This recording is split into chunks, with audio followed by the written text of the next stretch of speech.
So, Kim, thank you so much for being there. I've been so eager to have this conversation just for purposes of introduction. Kim Williams is the Vice President of People, Culture, and Compliance at Walker Advertising. Her experience and empowering approach contribute to essential workplace harassment discussions, and they are essential. She's fighting against toxic power plays by executives, an effort to demand change, and force bullies to accept responsibility. I hope that's accurate, Kim. You'll tell me if that's okay. Yeah, that sounds perfect. Thank All right, you. terrific. And I want to thank you for participating in this conversation that I'm titling Navigating Workplace Bullying, Finding Resilience and Feeling Joy even in crisis, because many of us who went through it before we knew there was help to be had could not find joy. And that was certainly my case. And I think as I've read about you and your experience, that certainly seems to be the case with you. So let me start with that, if you don't mind. Um, I really found this quote chilling, not just because I have empathy for you and other target victims of bullying, but because it resonates with me. You said this, and I want to get your feelings about it and whether it's hyperbole, which I don't believe it is. This is a quote from you. When I was bullied at work, I felt like my life was in danger. Uh, and that resonates with me. And I'd just like you to tell us what was going on with you. Yeah, so for me, I was a chief of HR reporting up to a chief executive. And so it was a kind of an isolating experience because I couldn't go to HR. I was HR. Yeah, let's make sure we hear that Yeah, appropriately. You were head of HR yeah, yeah, and and it's bullied. happened to me. Yeah, It's incredible. and it's kind of an open secret in HR circles. There's a lot of HR folks that get punched down at, is particularly if they're trying to challenge an executive. Uh-huh. That's why I focus so much on executives, because a lot of times they either don't want to engage a bully or they are the bully themselves. Yeah. And because they're more protected than, say, an hourly janitor. So yeah. That's for sure. And I was in television for 25 years, and my story is about being bullied in television. I thought, well, I'm in television, I'm in New York, and I'll say this to you, man up, Andy. Yes. And I'm not a shy person. I was never bullied as a kid. I just thought, hey, again, man up, get tough. This is your fault, your problem. And here I'm hearing that in HR you experienced it. So please go ahead. Yeah, and so, it really kinda opened my eyes to the pain a lot of people are feeling, and because I had, quote, "grew up in the HR field working with a lot of people of high integrity," and so I actually thought that that was normal until it began happening to me, and so when I challenged the CEO, I couldn't get support from anywhere. There, I went to the board, I went to inside counsel, everyone openly acknowledged what was happening, and no one wanted to engage, so I had to go about it alone. Well, where did you get the strength and the courage to take on the CEO? My bully was often the CEO or the number two. And I just thought, I got to work harder. I got to work better. How did you have the courage to take on the CEO in that circumstance? For me, I think it becomes where different pain comes from. So for me, the pain of being bullied was pretty excruciating. And the fear of losing my job as a single mother was pretty intense. Yeah. But the fear of not being a person of integrity, the fear of not being able to do my job, because how can I hold other folks accountable if we're in a space where the top is not playing by the rules? And so that ultimately outweighed the other piece. I talk very openly about how terrified I was. I don't want I want to like get rid of the shame around that stuff because I think it's paralyzing. Yeah. Because I talk about the first time I did engage this chief executive, my hands were shaking as I wrote the email. Like my cortisol was pumping. It felt very intense, but I was able to hit that button and run away from the situation and go calm down and show back up and keep going. And how did the bullying manifest itself? What was the behavior that you were confronted with? Just, I used kind of a nice term of unhinged. It just felt almost crazy making. It was very cyclical. Like 1 second, it would be very, very nice. Out of nowhere, you just never knew where the tripwires were.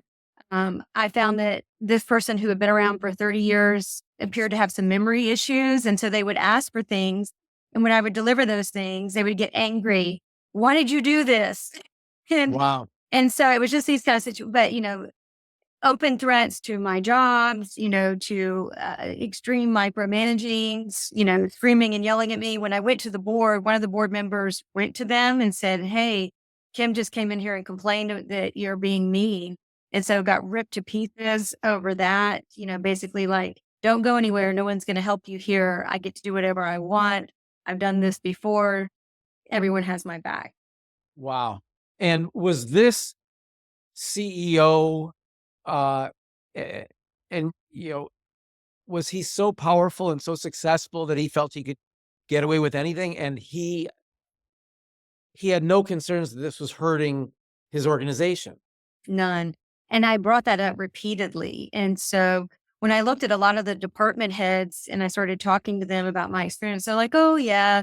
I found out where department heads were making up stuff in these meetings because they didn't want to have to engage or get, pulled down a rabbit hole." One person confided that they actually tried to start fights with the deputy and the chief executive so they'll focus on each other. And so he wouldn't be attacked. And so absolutely it was hurting. There were very measurable, profound impacts to the organization. And even though that was communicated directly to the board, I think they individually, and it wasn't all of them, there were some that wanted to address this, but I didn't have the majority of the votes in order to make that happen. So I want to get into the deleterious effects on organizations, but I'm more concerned about you and other bully targets. And I can talk a little bit about the effects that it had on me, but physically, emotionally, psychologically, how did you deal with it or not deal with it? Yeah, no, I mean, for me, one of the hardest things when your job is threatening, you're beginning to worry about finances and, you're like, if I lose this job, will this be ruinous? Will this follow me? And so there can be a real strong knee jerk reaction, of course, to not spend any money, try it. And it's very difficult, but I found that it was so critical is I tried to tell myself like, look, if I had cancer, if I had some life threatening illness, I would spend anything, I would do anything, I would eat better, I would do whatever. So I applied that same principle. So I started doing yoga every day. I went for long walks every day, whether I felt like it or not. I actually went and got a lot of massages, and I know people are like, that seems indulgent. You can actually go to massage schools and get $25 massages in most places in the US for an hour by a student. Yeah. But I was so focused on my cortisol because I could feel it. And so when I brought my cortisol down, I slept and then I could focus because every day I had to show up. I had to like put armor on. I had to have boots up. I had Yeah. to be ready. And I've watched other people kind of flame out and you start to succumb to all the stress. And so it's so critical, no matter what you're feeling outside, to really at your core build yourself up as much as you can. Well, it sounds like you did a great job responding to the psychological harassment. Did you experience any physical ailments? In my experience, I had digestive problems. I couldn't sleep. I had suicidal ideation. I never really thought about, I'm going to do this. It didn't get that bad, but I've talked to other people who literally committed suicide. Now they weren't successful, but they tried because of all the trauma. And this stuff stays with you forever, it seems. Yes, it does leave And us so more. I'm wondering, did you have any of those, or were you so strong and capable that you were able to do these things, which sound like a great way to cope, but still as a single mother, that must have been still so difficult. Uh, and also just kind of where you lose all your energy, I would think. Oh yeah, energy was definitely hard. Sleep definitely went out the window. I think my child was kind of a saving grace. I'll never forget one of kind of the rock bottom moments where I had called somebody close to me and I was driving home from work and I had just been chewed out again. And I'm like, I'm sick to my stomach. Like my whole body just feels terrible. And, I'm scared to death. And I'm talking to them about like, just like, this is so bad. I don't know what I'm going to do. And like, I really need to say something. I really need to do something. And I remember this person getting very upset with me and telling me I was a bad mother. They're like, how dare you? What? Wait. Go back again, because Yeah. you're saying these things so quickly, like matter of fact. Uh-huh. Who's the Yeah. bully who's going after you about your work performance is saying you're a bad mother? My friend that I confided in Oh, called I me see. bad Okay, I wanna mother. make sure I got Yeah, that. Okay.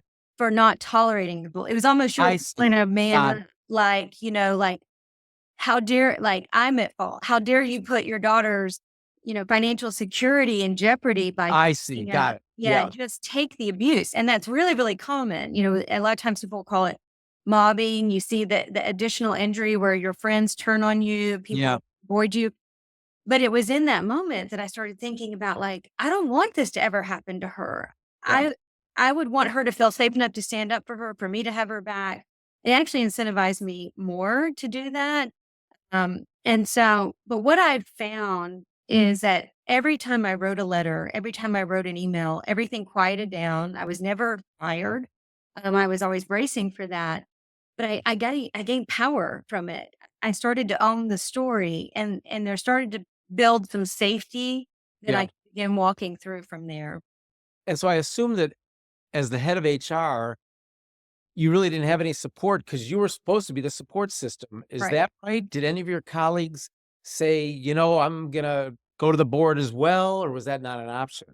So everybody would whisper to me, like, "I'm Yeah. glad you're doing this." Yeah. But I can't speak up to. Now, when we got to the later stages, I will say my staff was incredibly supportive with this, in the sense that they had all directly experienced it. I had one person on my team who broke out in hives for 3 days straight before they had to engage this person.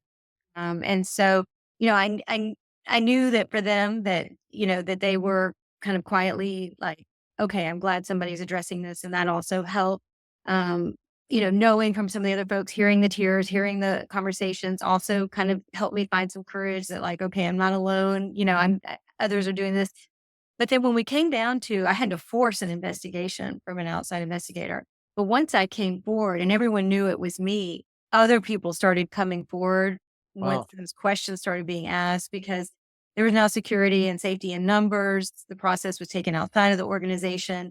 And ultimately, the contract was not renewed at the top. And so it did have a positive impact. And did you also lose? So he lost his job at some point.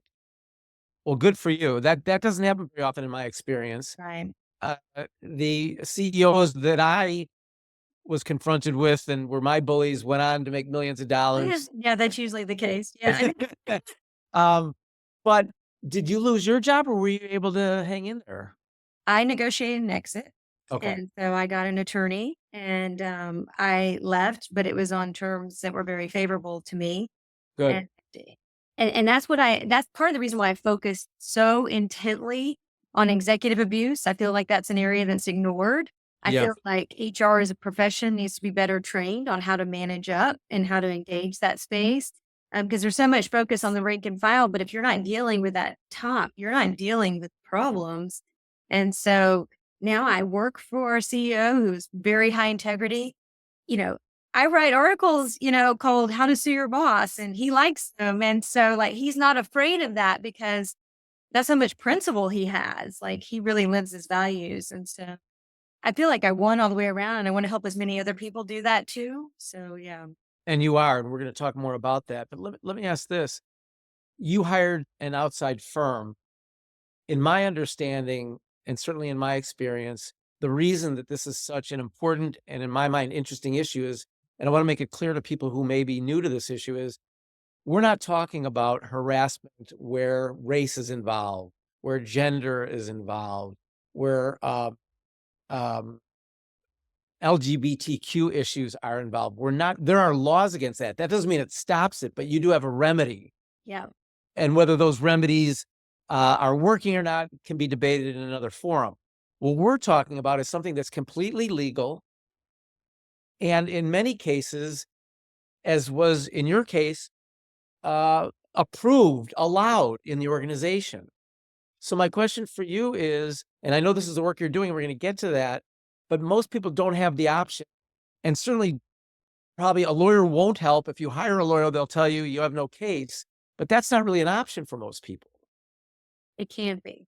And so you're absolutely right. It's a weakness in, civil rights laws that were drafted a very long time ago. And there's an easy workaround. Just be cruel to everyone. And that's and now it's no longer unlawful harassment, Yeah. which is pretty awful.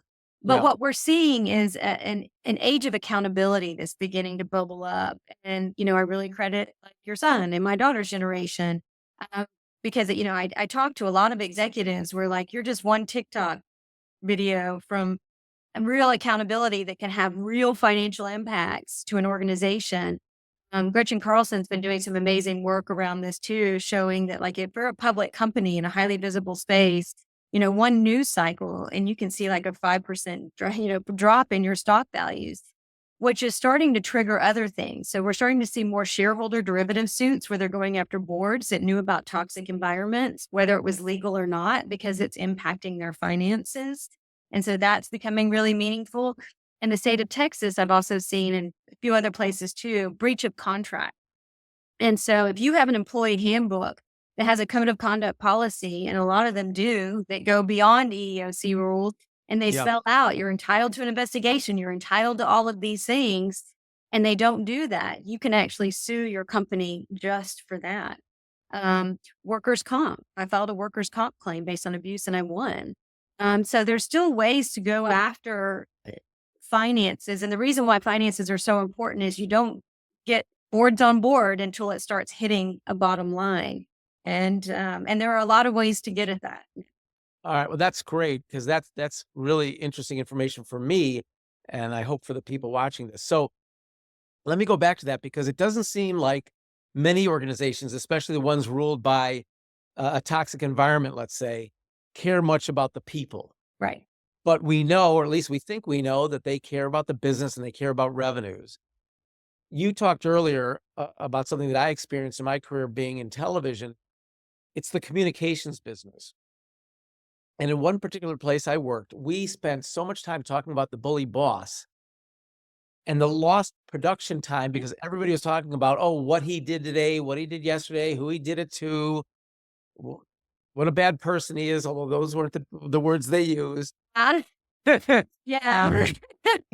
And the loss of productivity, the people that left the company, the people who spent so much time again talking to each other as opposed to talking about great things that they could be doing together, the chilling effect.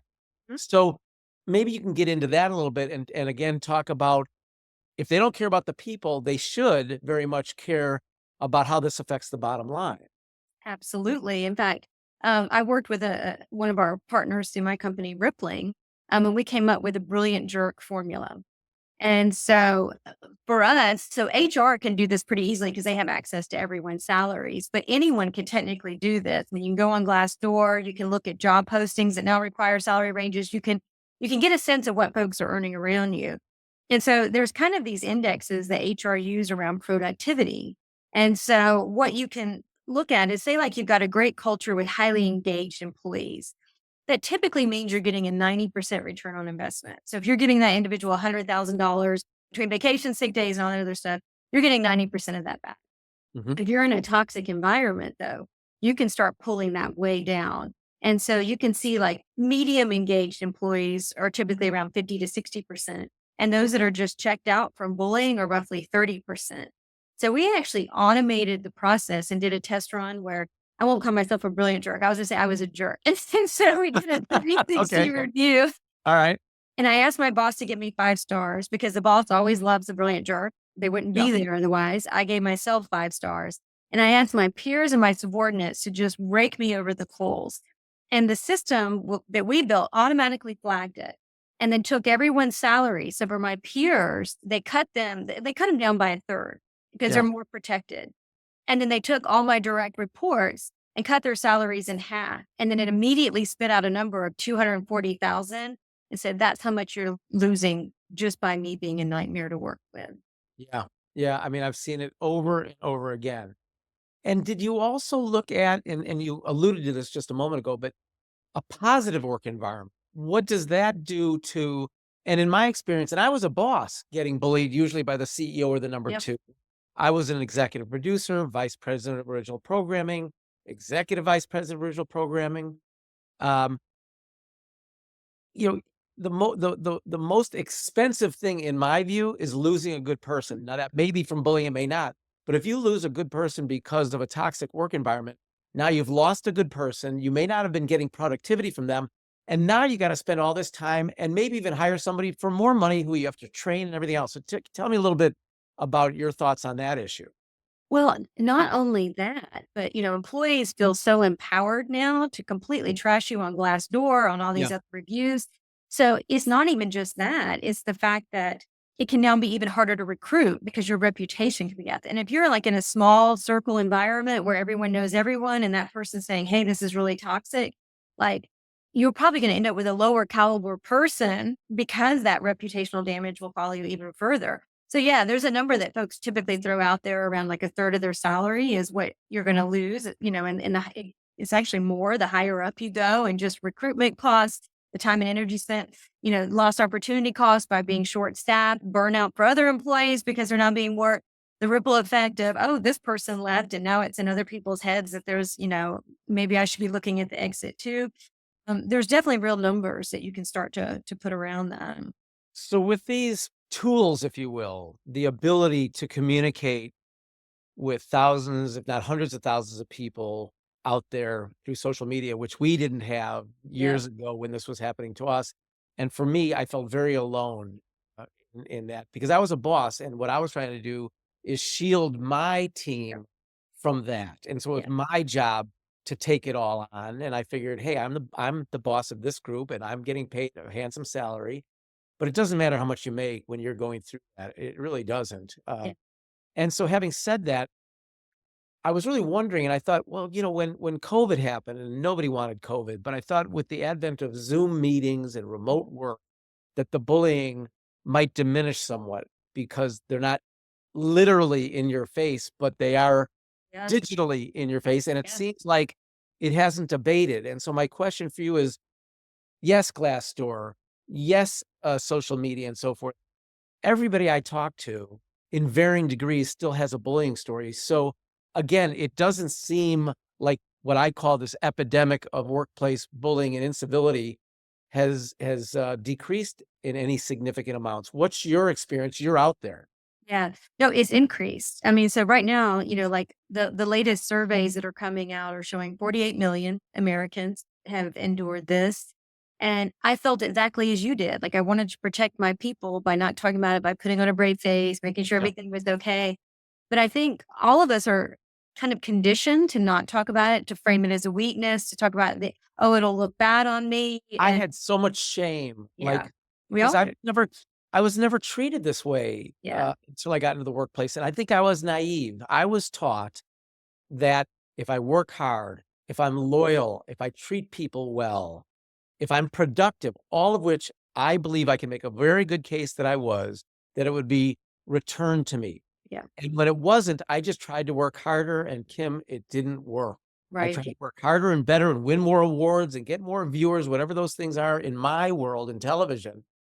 It doesn't seem to help. So uh, I'm curious about your experience, and I'd love to hear about the great work that you're doing, and for our viewers to understand more about the work that you're doing to address some of the legal issues that are starting to take hold across the country that might really make a difference. Absolutely. No, and you're exactly right. I mean, all of this stuff happens because of the silence. It locks it in place. And so the trick is for all of us to master, the art of turning the implicit into the explicit. And, we don't talk about these things because shame prevents it. But what I've found is someone who's been in so many conversations where I've had to engage bullies where, on all sides of the equation, where in HR I'm checking bullies, some of them above my pay grade is the amount of shame and fear they feel. So you're never alone. Like I can tell, when HR gets a bullying complaint, they're scared.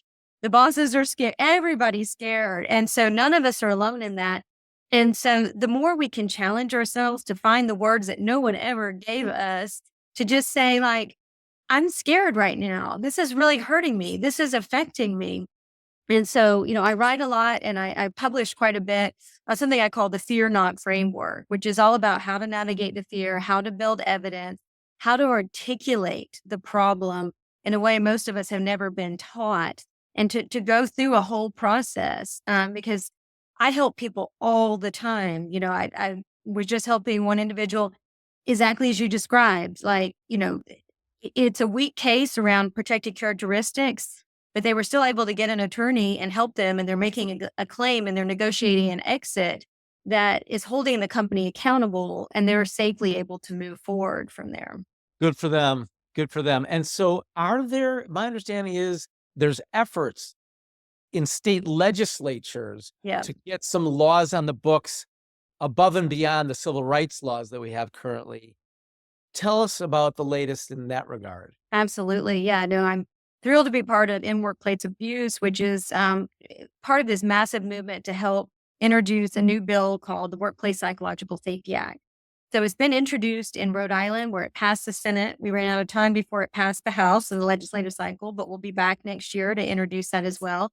It's also been introduced with the Massachusetts House, where about 1,000 people submitted testimony. And so, a huge push across the country.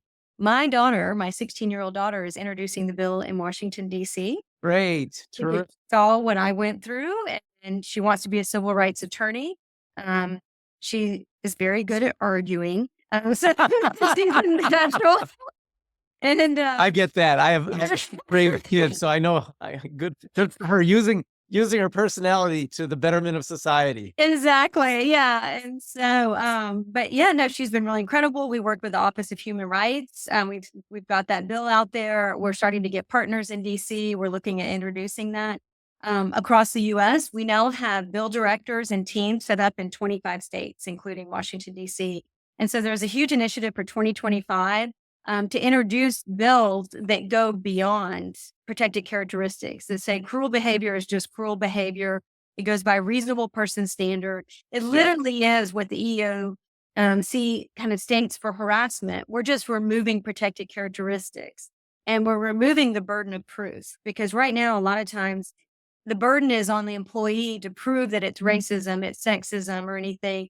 And ageism too. Yes, also To win an ageism class suit, or any of these other protected things, you have to have where somebody said, and you can prove it, that somebody said, "Hey, old man, yeah. we need to get more young people in here. Your Yeah. days are," it takes that kind. And people don't do that, and so No, they don't. They're usually to win smart these enough. cases, even with protected classes, is so tough. And in this case, you don't even have that. You're right. No, it Yeah, literally requires you to be a mind reader. yeah.